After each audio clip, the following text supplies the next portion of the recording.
Next up, ladies and gentlemen, our moderator and also the Director Sales and Marketing at Romel Jewelry with over 20 years of experience.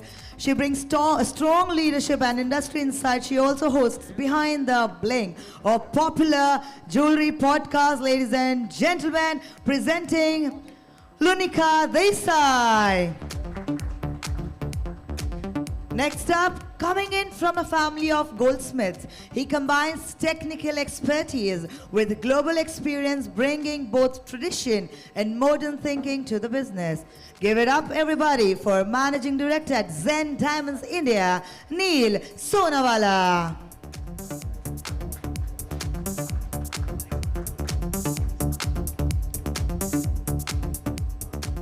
Last but not the least, ladies and gentlemen, coming in with over 20 years of experience in scaling jewelry brands. He is known for franchising and retail expansion and has achieved a Guinness World Record. Director at ARC, give it up for Rajesh Baid. A very warm welcome to all our panelists, our moderator, and over to you, Anil sir. Good afternoon and welcome. Today is 6th of April. On 8th of April, there is a celebration of World Diamond Day, am I right? So when we decided the agenda for Mindspeak, we did not know this. So since we are doing this session 2 days before the World Diamond Day, I think it is very timely initiative. So what we thought was, no discussion on diamond jewelry industry can happen without the mention of lab-grown diamonds. But this is not a platform for LGD bashing. It is a reality that both will coexist. Having said that, the industry is passing through a very interesting phase. While the LGD momentum is continuing, there are a lot of action happening in the natural diamond industry. And what has happened is the adversity has brought people together, okay? Right from the miners, where is the Luanda Accord or Forever Mark tying up with Tanishq and most of the major retailers across the world. It's a very, very positive development. So in fact, what happened was, I wanted to invite DBS representative. And I believe there is a leadership change, and I reached out to some new guy, I think Mallika, and somebody. Because he doesn't know me, he didn't think it is, it is his responsibility to reply to my mail. So I reached out to their office because I know the other people. They said, no, he's new and he's traveling across the country. Fair enough. So then we thought, okay, rather than any GJC directors, I'm moderating the session, we wanted somebody who is from the industry, has an entrepreneurial experience, has a professional experience, and to put things in perspective, if you see, for example, we started with De Beers, right at the top, Sandrine. Then we have in London, Shweta Harit. In India, we have Toranj, we have Kainas. As far as NDC is concerned, we have Richa. Then if you're talking about RJC, Purvi Shah, all these women, so it makes sense to have the gorgeous Lunika Lakhani, now Desai, to moderate the session. And she has experience in both the domains. She started her own business, switched over to lab-grown diamonds. Now she's back into natural diamond industry. I think this much is enough. You can start now. Okay. Okay, one thing which I wanted to just sound off so that if you can include it within your discussion is there's a trading mindset. While a lot of things are being done to ramp up the sales, we largely remain price driven. भाव भगवान है. अगर भाव भगवान है तो कहानी बलवान है. So this price and value equation, Jignesh has been trying for many years, right? तो भाव पे आके अटक जाती है ना? तो करोगे लेकिन बोलने तो दो. तो please start right away, and I look forward to getting some great insights from you. Thank you. Thank you. Thanks, Anil, for that Great introduction. Hi, everyone. So I think naturally I'm going to start with Neil because Neil also has a strong technical background and now he is into B2C with Zen Diamonds. Um, so with the B2C retail environment, what actually drives conversion today? Is it your design? Is it your trust? Is it storytelling around natural diamonds? Or is it something completely else that we're missing? Okay, good afternoon, everyone. See, we believe the most important thing today is design. Consumers are looking for new designs. They're looking at affordability. They're looking at value. So that naturally will be the most important thing today. I think trust is not to be built like before. And what I mean by that is that today the government of India has done a great job by getting hallmarking. We have certification. So there are many ways to build trust today. So if I were to expand on that, earlier you would trust someone who you know. So you went to a family jeweler. Then the brands came in and you started trusting them because they were big corporate houses.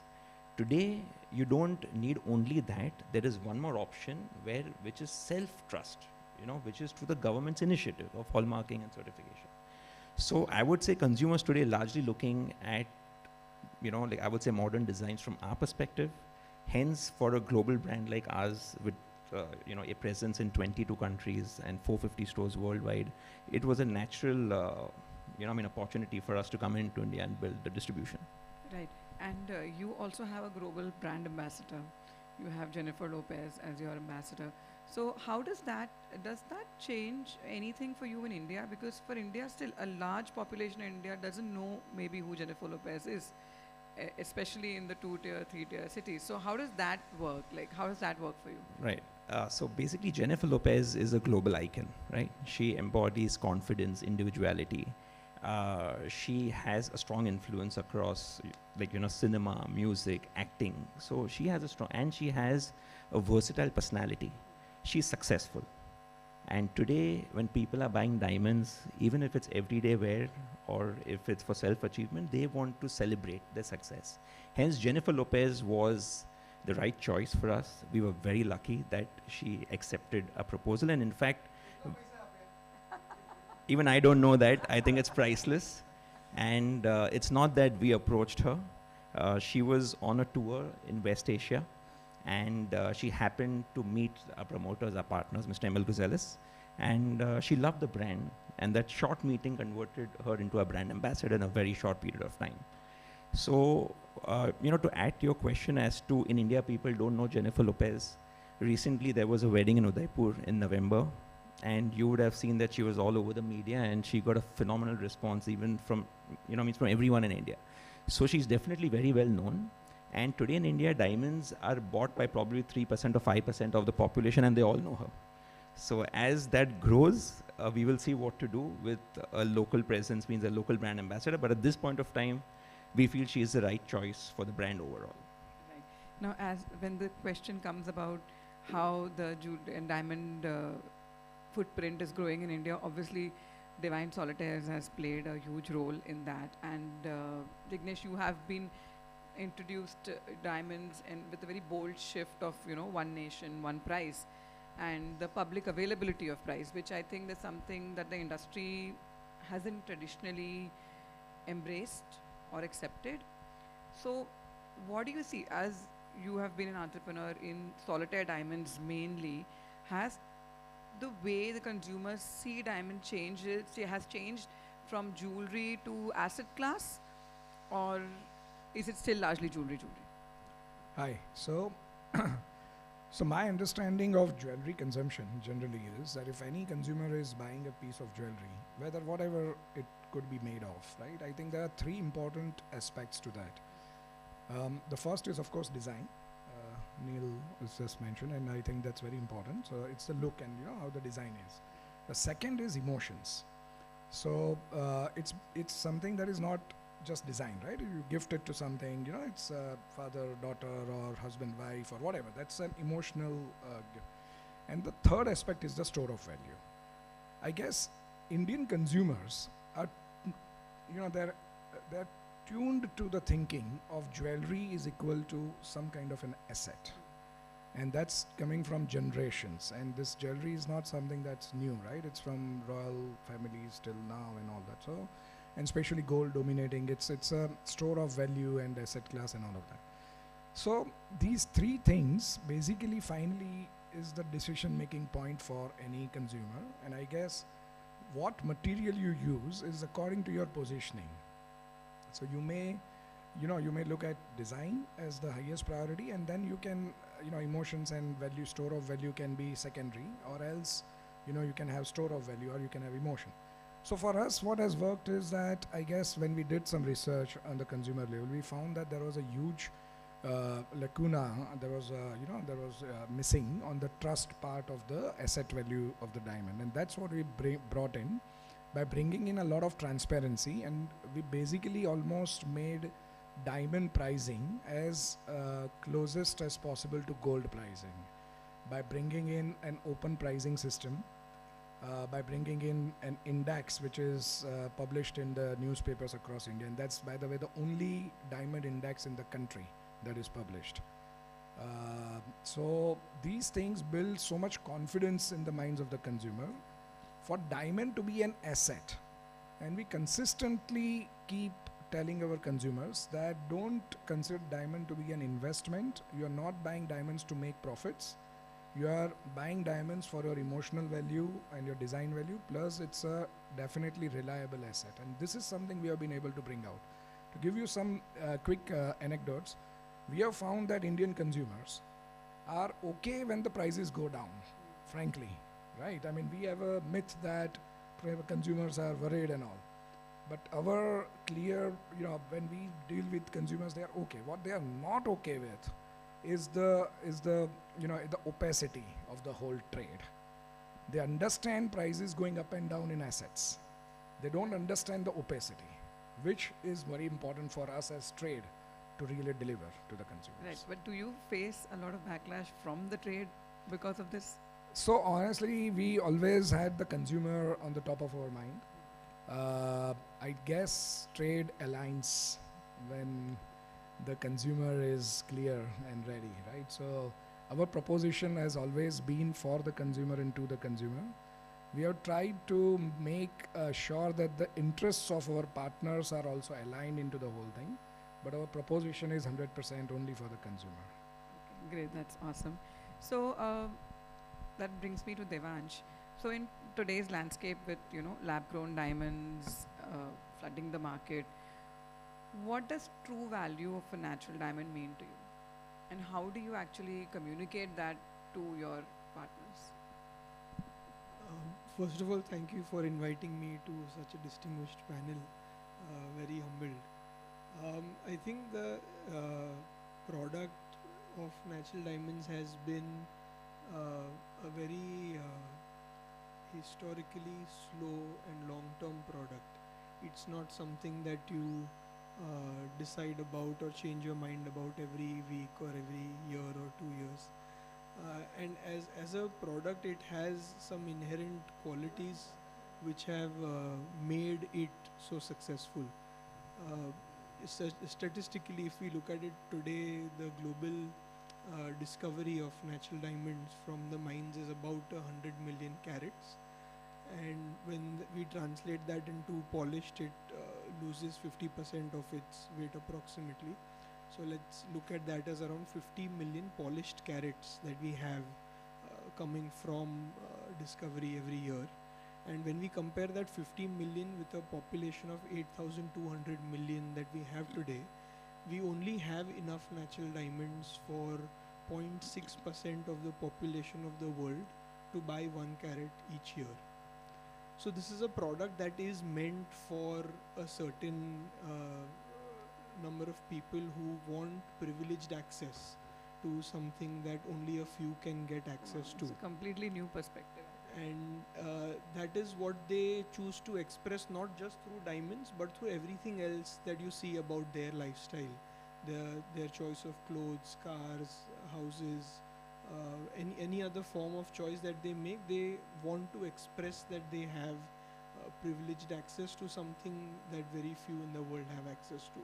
And in that space of thought and in that consumer's mind, I think natural diamonds and the feelings it can express is nearly irreplaceable. And so I think the commitment that someone can showcase with presenting a natural diamond is till now not having a good replacement or alternate available to say the same thing or to express the same thing with a product that is wearable, that is high value and shows luxury so well. Right. But now the natural diamond story has also evolved from what you are saying from earlier diamond is forever, etc. And only a particular class of people or a particular segment of the society wanting to buy diamonds. But that story has now evolved to an everyday wear, to an office going girl. So, I mean, you have experienced both, right, with Surat and Mumbai and the market facing roles in Mumbai. So, what is your view on this whole evolution of natural diamond? It has been earlier considered, as you rightly said, that only a particular segment of the society was buying it, but now everybody is buying it and everybody wants it. So, where do you see that story evolving? I think that's the same thing that happens with any other aspirational product. There used to be Mercedes and Audi and BMW that would sell in India earlier as only for a privileged few, and today they gradually understand the need and the hunger amongst many others to have access to the same thing. Then they will introduce a smaller version, another version that's possibly available to a few more people. And the same way in diamonds also we have a number of ranges of qualities, sizes that can have access from different sections of society and population. And in that sense, I think the main thing that we have not communicated well is still the fundamentals of the product itself. We don't need to look outside of the product to draw inspiration from anything else other than the product's own fundamentals. Something that takes minimum of 10 crore years and up to 1000 crore years to actually form within the earth. Something that is unbreakable as a product itself.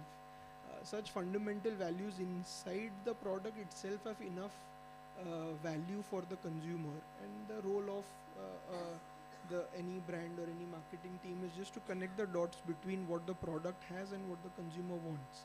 The connection is easy and ready. It's just how we bring it there. Sure, I have more questions on that, but I'm going to come to Rajesh ji.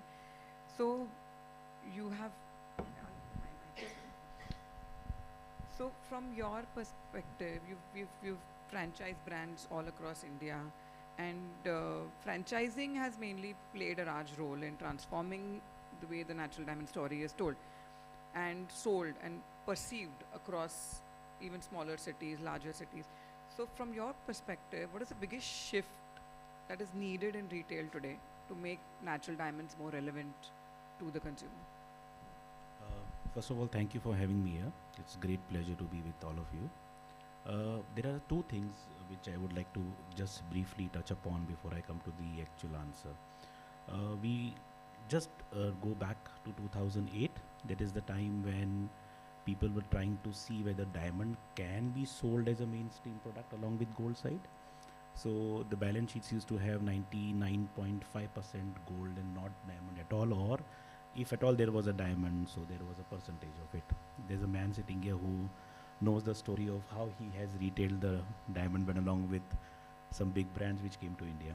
Now what happened is, the another part is, your another question was the retail expansion via the franchising route. So there is one line which explains this entire process very beautifully, and that is called democratizing luxury. So brands were privy only to the metros, Delhi, Mumbai, Bangalore, Calcutta at the most. Now the person who is in tier 2 town, tier 3 town has the willingness to spend, he has the power to spend, but he doesn't have the avenue to spend. Any brand who starts a journey first looks upon the capital of the country, the financial capital of country, couple of stores here, Bombay, Delhi, Bangalore, and they say we have become a national brand. Unfortunately, the sales do not match up the aspirations of the expenditures done on the brand, and that is what we have seen in the past, many brands opening and closing and etc. etc. We are, since all of us are from Mumbai, you go to Linking Road, Bandra, you see so many brands.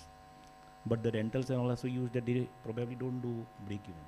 So they keep that as a flagship store to fuel the expansion across the country. So that is the one part of which the diamond, if diamond has to become popular, if it has to go mainstream, it has to be accessible. So so branding can get consumer to the store, but if the product is not available, that branding is not going to help you to convert that ROI, which is required on the brand spend. Now, the best of the groups and the best of the brands had the challenge of controlling the hinterlands. So you go anywhere below 100 to 100 kilometer from the city. You just cannot control the safety part of the jewelry. You cannot make sure that it is handled well. More than that, communication of standardization. So hallmark. There was a time when jewelry stores used to have distinguished trays for hallmark and non-hallmark jewelry, but a brand never had that. So a brand selling in Bombay has a hallmark, so it has to also have in Bhagalpur and vice versa. Similarly, IGI certification. IGI certification, all these certification bodies have been doing certification right from the inception of brands in India. Whether how small the brand is or how big the brand is of not importance here.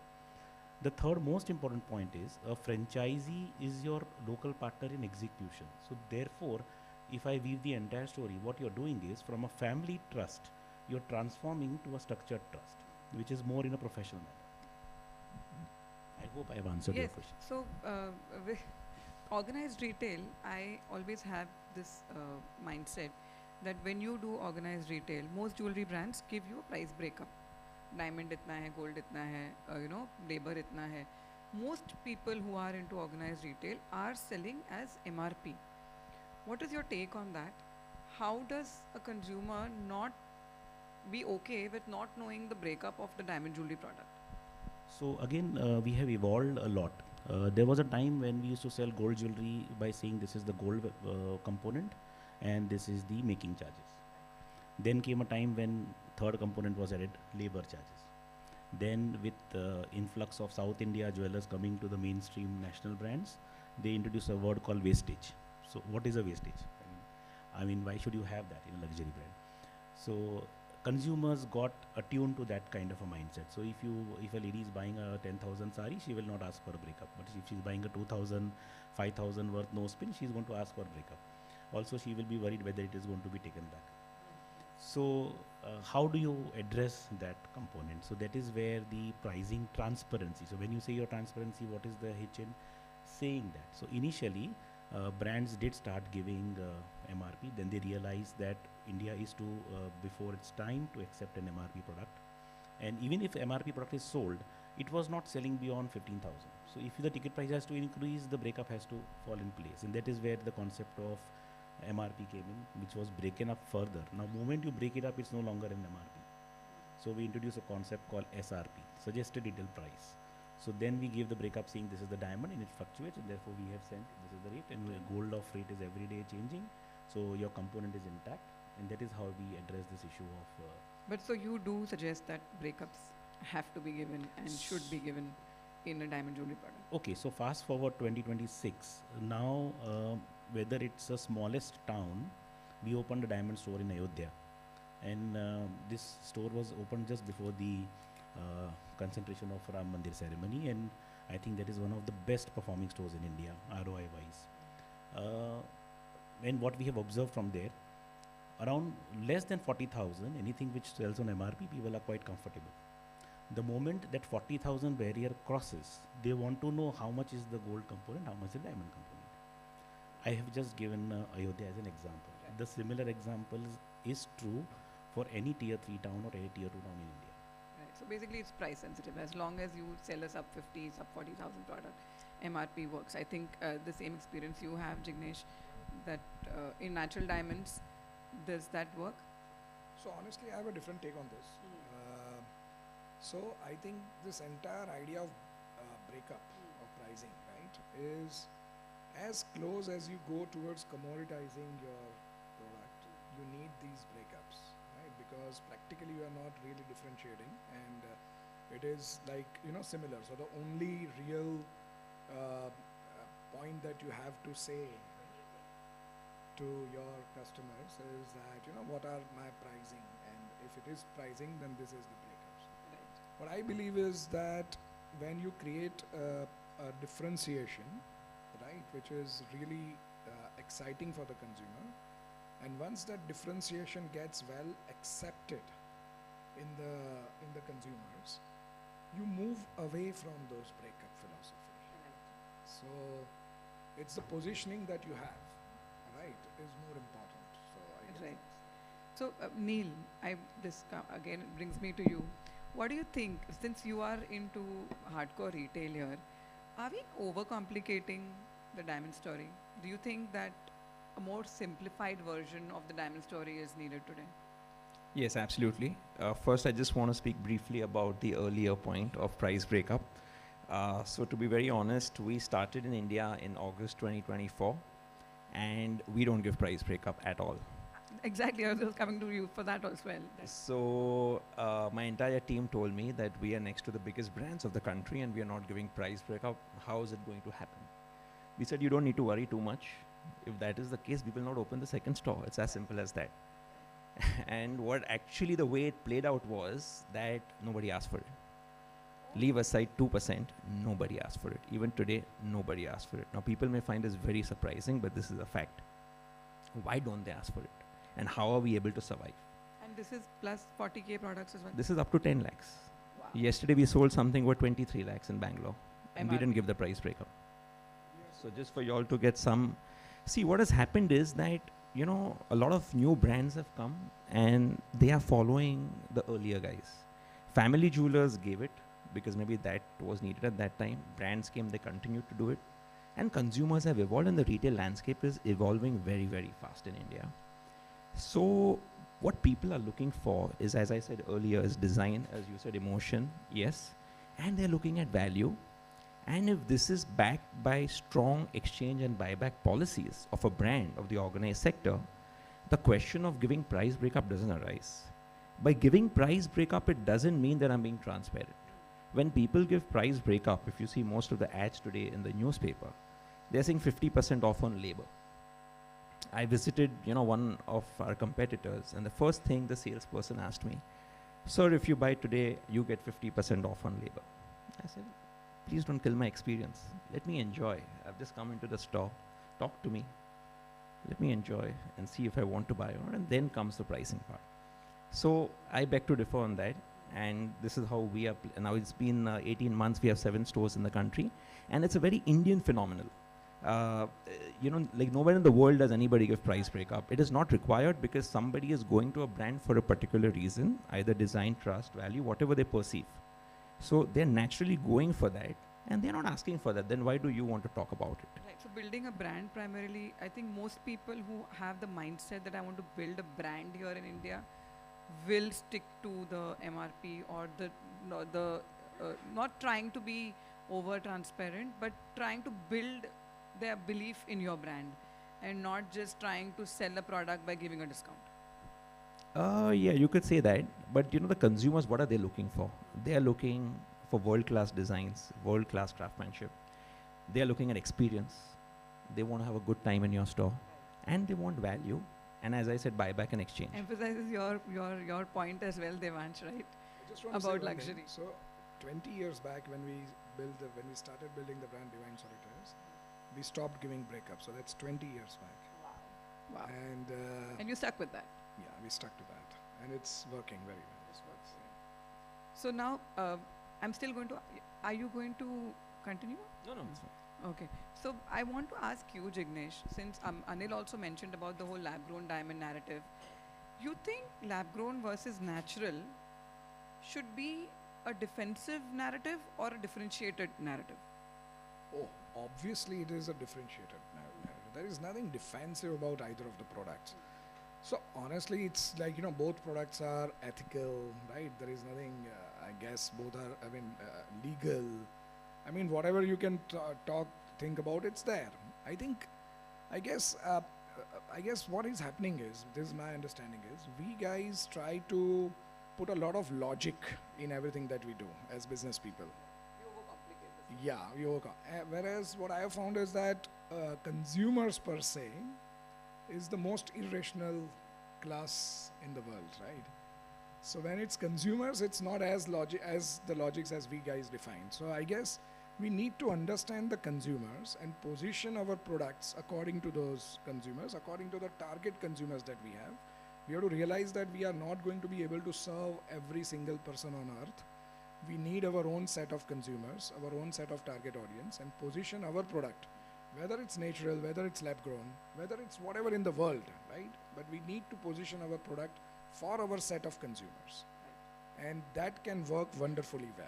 But we have to be clear about it. We Right. get confused, we kill the whole So thing. it's a parallel, basically, market, like how gold is and how probably gold CZ was, and then moissanite was. I think it is just another parallel drawn to the natural diamond market. The consumer set of consumers is completely different from Correct. what Correct. natural diamond consumers Correct. are. Consumers get attached to brands and the Right. narratives and the storytelling, Mhm. and not just the physical material. Product, right? Okay. So Devansh, what is the future of diamonds? Is it like, since you already do B2B and you have a strong background in Surat as well, so currently where do you see the market? Is it more luxury driven, occasion driven, or is it everyday wear driven?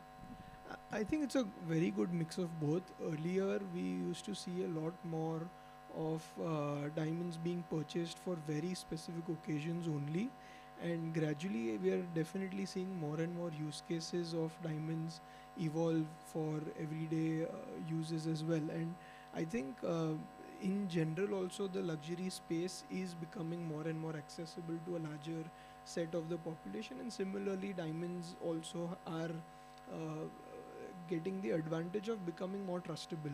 Maybe 10 years ago, I think consumers would find it more difficult to trust the right person to buy a diamond from, to trust for the value that they quote for it and the quality that they quote. But today there are many more nice means and ways, and much easier transparency and trustability, which is helping the consumer fulfill their aspiration for wearing something that is even more luxury than gold and metals.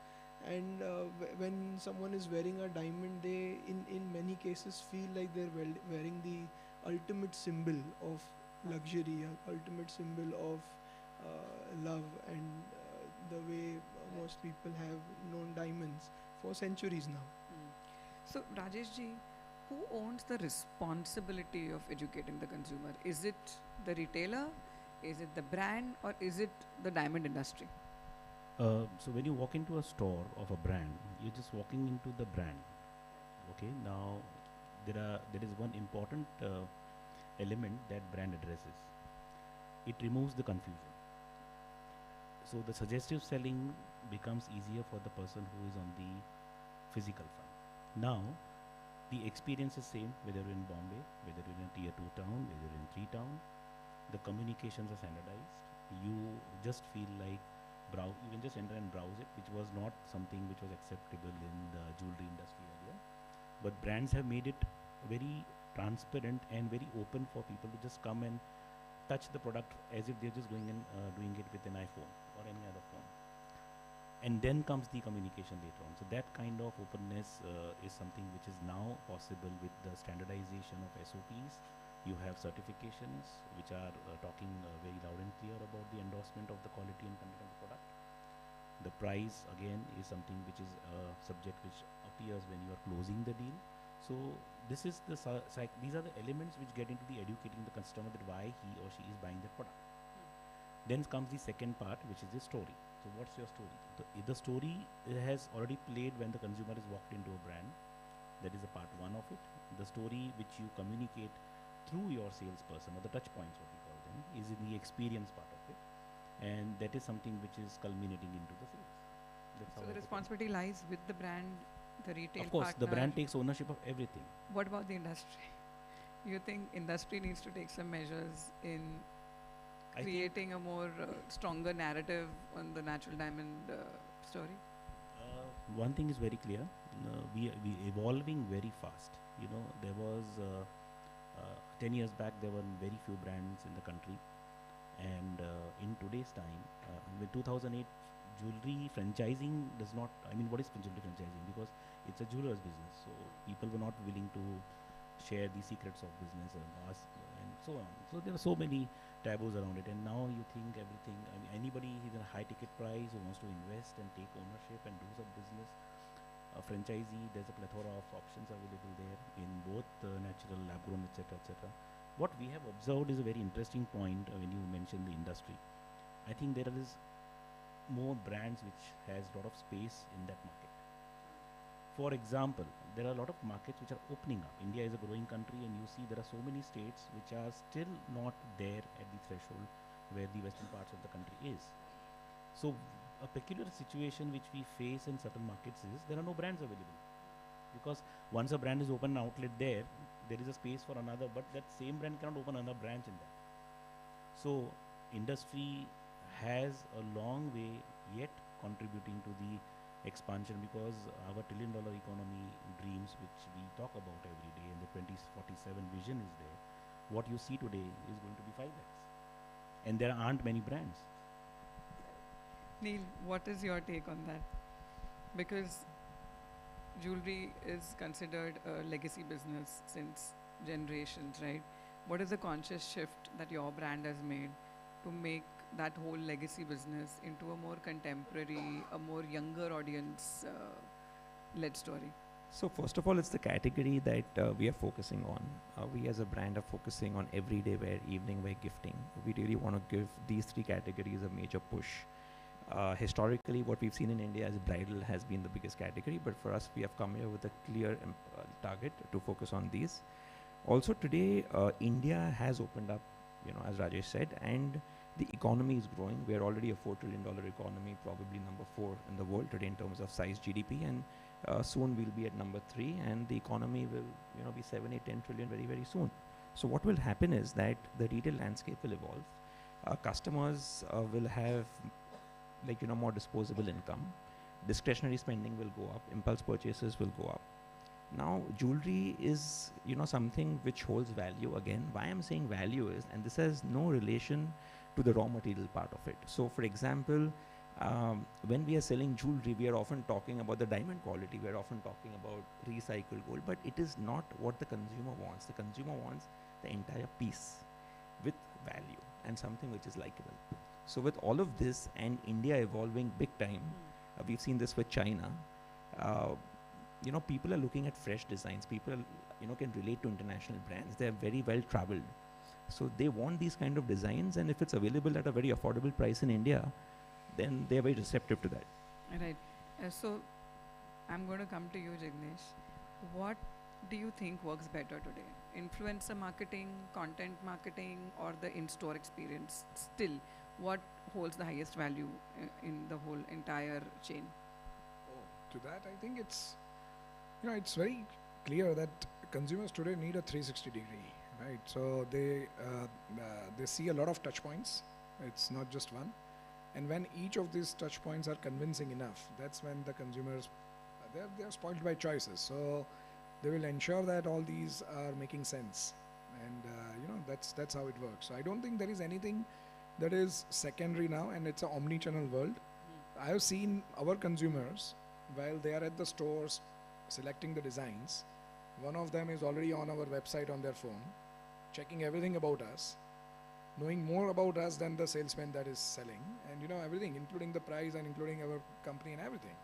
And I think this is the most important realization that we all got to make.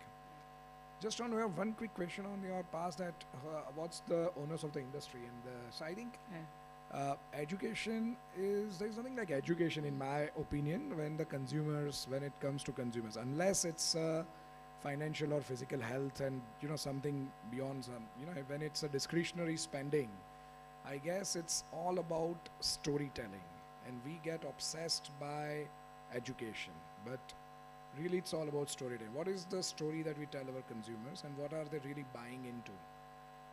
And in my opinion, I have not seen industries which have discretionary spending, like you go to cars or mobiles. I have not seen a body of cars saying that you should buy cars, or a body of mobile phones saying that you should buy mobile phones. I think when industry people talk that industry should do this and that, I think it's more about just passing on the responsibility. I think we as each individual industry people should take that responsibility of connecting with our set of consumers and making sure that the consumers are confident about our products. I think that's a great point. So with that, do we have? I think so. He wants to. Ah, No, I think you answered it the same way I would want to. If when we talk about the industry in general, our product, fortunately or not, is one of the most generically branded luxury product that there exists.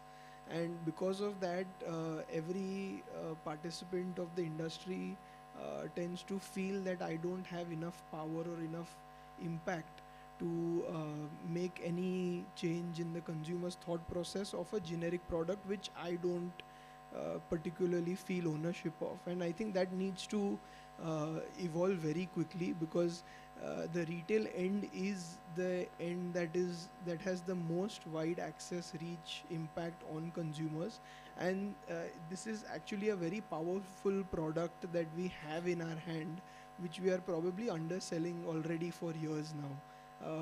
I was in Kolkata speaking to a retailer just 2 months ago, and I brought them a gift for a newborn baby they had in their family, and I was just putting, as part of packaging the gift, I put a note there in the right place that said that this diamond has lived strongly for 10 crore years, more than 10 crore years, and we wish the same for the newborn in your family. And this is an inherent quality that the product has, which probably that retailer himself spent the next 2 months, he called me last week to tell me, he spent the next 2 months talking about this to every consumer that he met. And the impact that he is seeing is real and large. And that is the kind of responsibility that every participant in the industry can very easily take up, which has huge impact pending to deliver. right. So like Jignesh rightly said, it's the story, and that's what ultimately matters when we speak about natural diamonds. I hope you guys have enjoyed the session, and if there are any questions from the audience.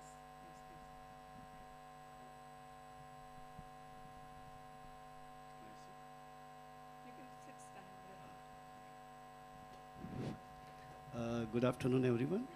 I'm Dinesh Kataria from Ratlam, Madhya Pradesh. Going to open any store at Ratlam.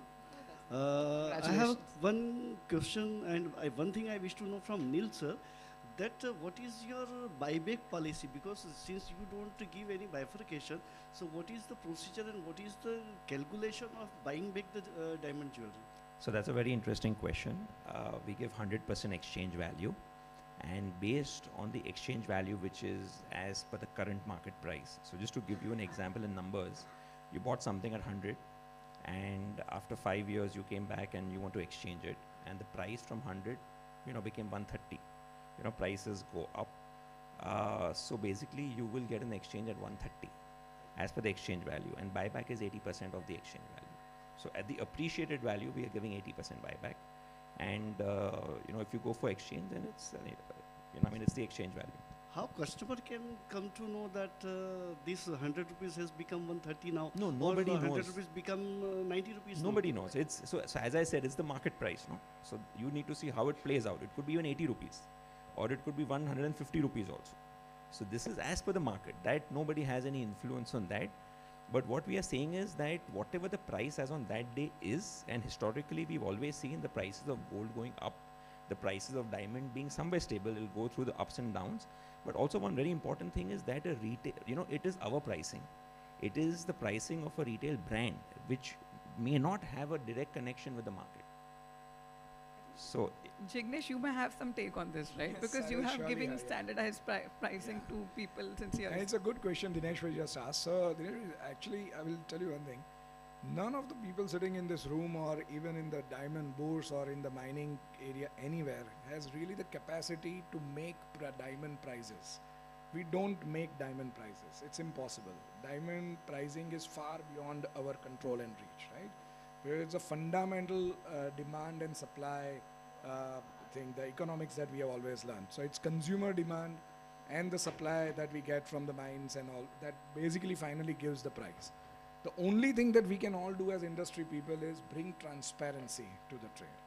We cannot guarantee the customer that the prices will go up or go down. But yes, we can surely give that whatever is happening in the trade, can we bring that out to the consumer in the most transparent manner? Yes, probably that we should do.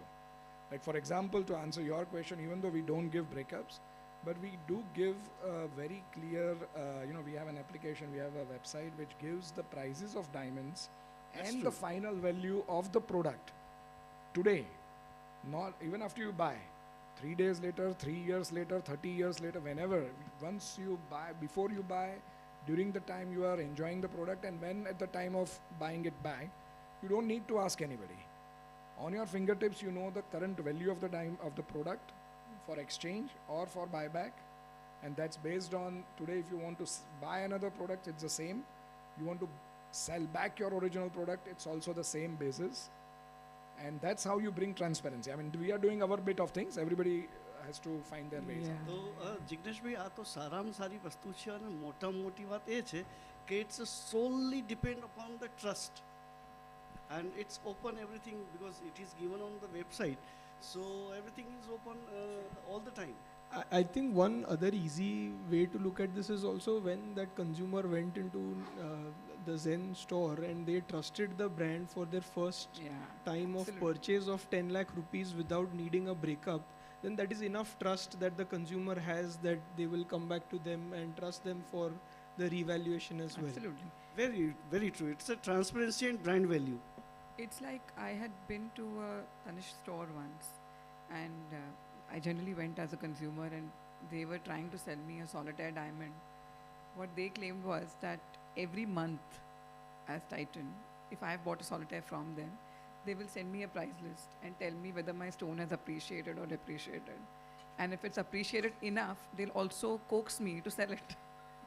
So it's what every band I think does with their own. Like I'm from a B2B background, not a retail background.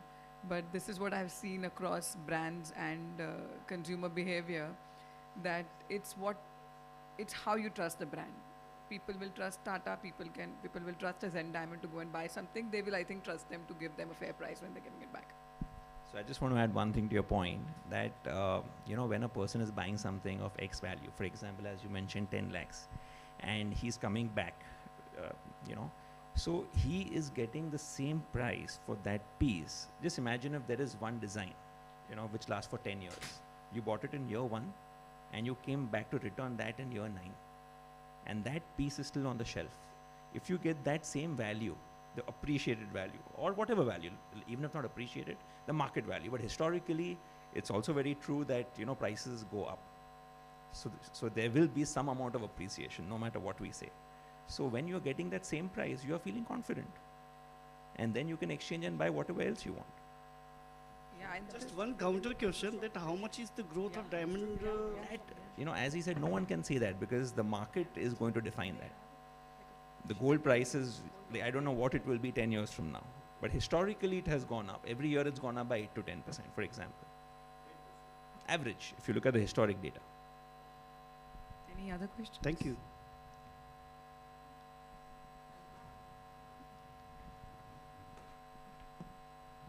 I'm sorry, I'm just going to bring in lab grown a little bit over here. But you said trust is one important thing. As a brand, emotion is very important when you're giving a natural diamond. Design is very important when you're giving a natural diamond. Design can be achieved in lab grown. Emotion, if my dad is giving me a gift, I will be happy to take a lab grown gift as well. Then why should I go for a natural diamond?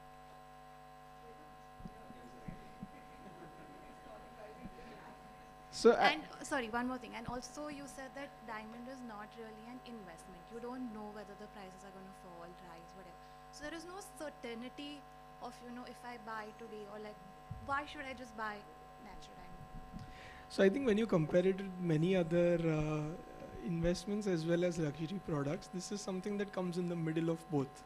This is not a luxury handbag that will lose out its value in a few years, and this is not only a bar of 2 kg gold that will only lie in your safe and you can't wear. So this is somewhere in the middle of both, which is the kind of things that many consumers enjoy. And Like I said initially, it's a product of luxury, and a luxury product is usually not supposed to be defined in value by its function, by what it does for you. And LED TV's value is defined by what it does for me. It shows me something on the screen.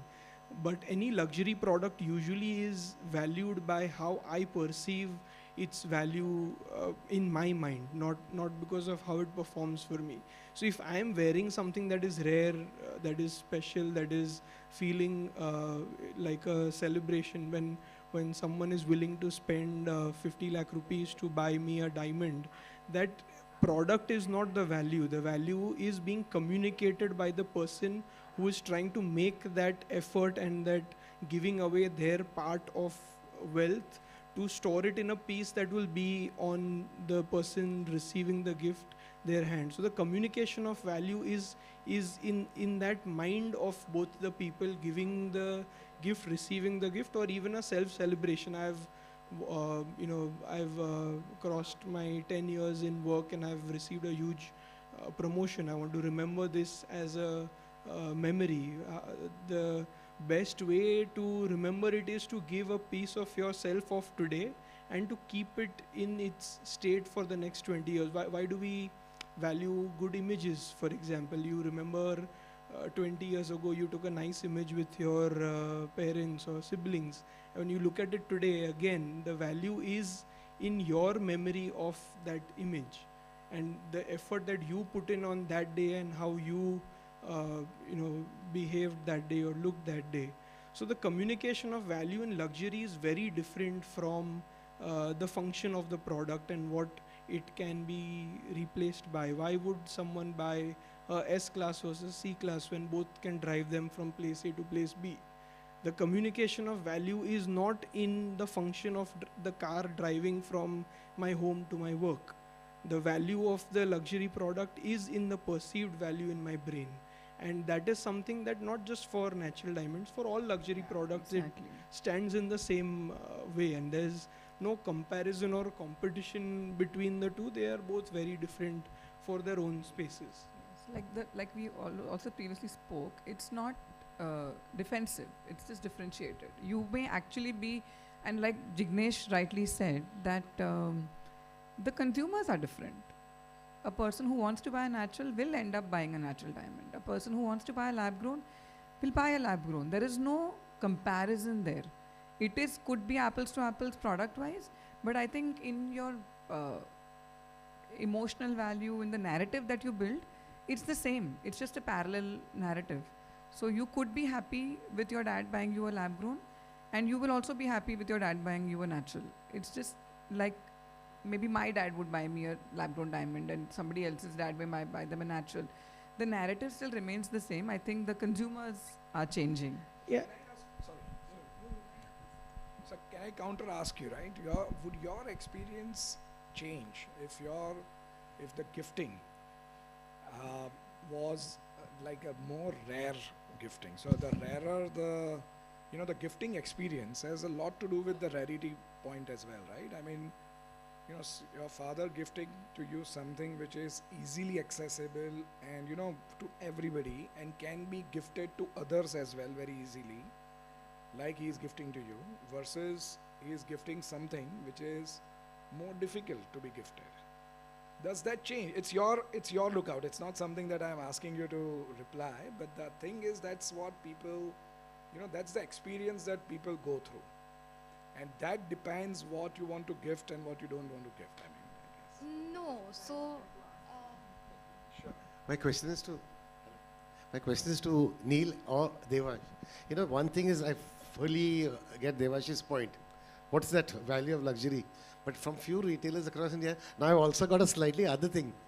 Nothing to do with affordability, but bragging rights. What, given the high quality production on LGDs, the fire, the luster, I can carry it off as natural diamond. This is another small component of consumer mindset. Yes, I'll go to a party, there's not going to be an XRF testing or something like that. So he's saying that 2 or 3 retailers I was talking Delhi here, They're saying this is another mindset. Your comments. So I think a simple way to put it is, why is a D flawless natural diamond double the price of a FVVS one? For the consumer, they both may look absolutely the same. From a consumer's point of view, you put FVVS one 2-carat round and a D flawless 2-carat round, they may look absolutely the same for the consumer. But still the value of one is double the other. That is because there is a communication in its inherent rarity, there is a communication in its inherent value of the product itself, which helps the communication of whatever that product is going to be set into. If it's going to be a self-celebration, if it's going to be a gift, whatever it may change, the value is not only in what we see, but in what it actually is. So I want to give you two real life examples. The first one is for LGD, and the second one for natural. So for LGDs, one of my very close cousins came to me and she told me that, Neil, I want to buy 5-carat pair of lab growns, and I don't want to break my investments to buy natural. So everybody's talking about lab grown, so I would like to buy that. So I said, fair enough, you should buy that if it's on your mind. So I helped her to get it, and she basically she made a nice earring out of it. After 6 months, I met her and I told her that I don't see you wearing it. So where are your 5-carat lab growns? She said, Neil, it's in my cupboard. I said, why? She's like, the feeling is not there. So I said, what do you mean the feeling is not there? She's like, Neil, I have everything in life. And to wear something, and I know what I've paid for it, and it's not rare, just to build on to what you said. That was exactly a point. It's not rare.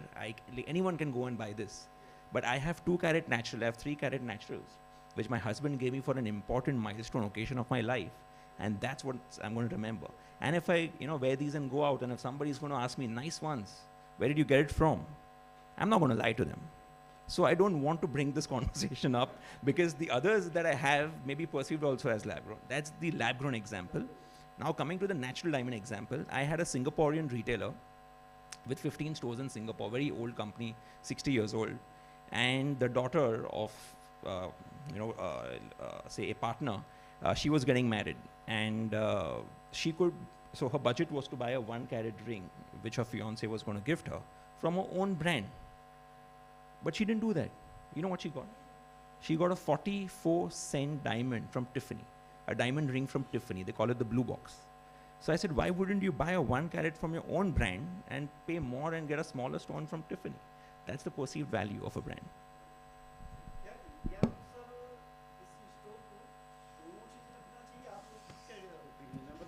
Lab grown जिसके बारे में इतनी चर्चा हो रही है अभी, और natural also, so should one keep both the diamonds, natural as well as lab grown?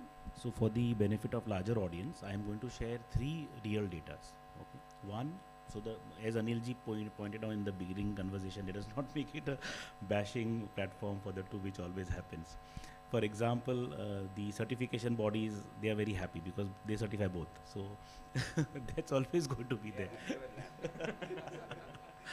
So exactly the same thing applies to a retailer. So there are 5, all the national brands, you name the brands, they are currently working in the parallel to create another line or a brand which is going to cater to lab-grown sector separately. Why they are going to do that? Because they are already sitting with huge inventories. So any big retailer who's nationally present, has a large format store, is going to have around 1,000 to 2,000 carats of diamond inventory live. So that has to go. Plus, they've already sold in the past. So changing off overnight is not going to help them. It is going to be counterproductive. Having said that, the reality is that both the segments are selling very good. I will share one more data.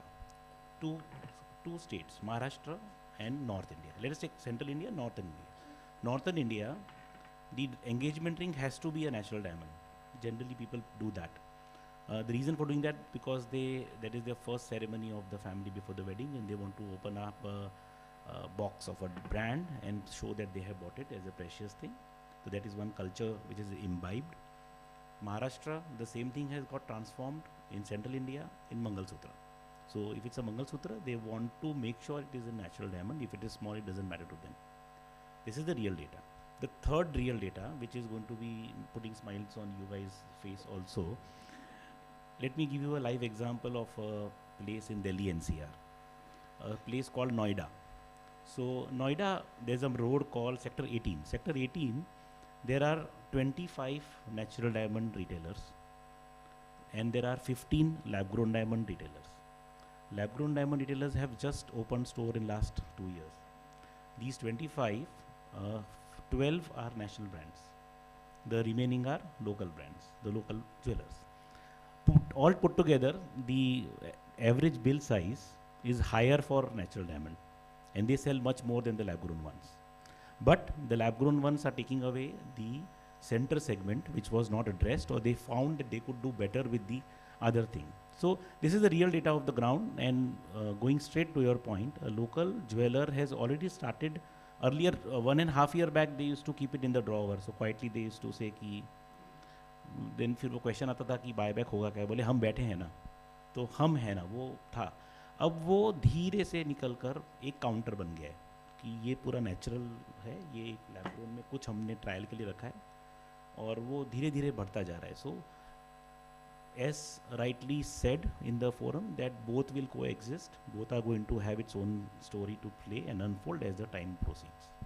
So you wanted to say something? You had a question. Okay, I guess we need to wind up. Thank you so much, all of you, and thank you for the audience for being such an interactive audience. And I guess the session comes to an end with that.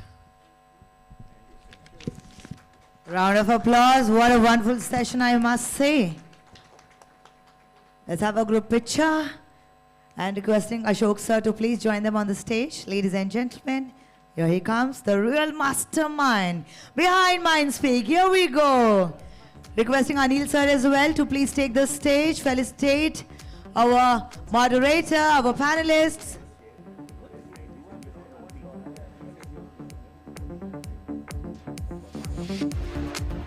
A small token of appreciation from TJC.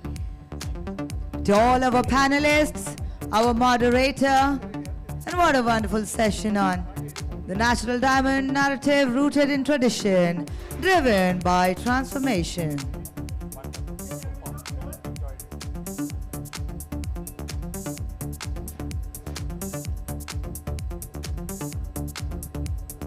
Superb!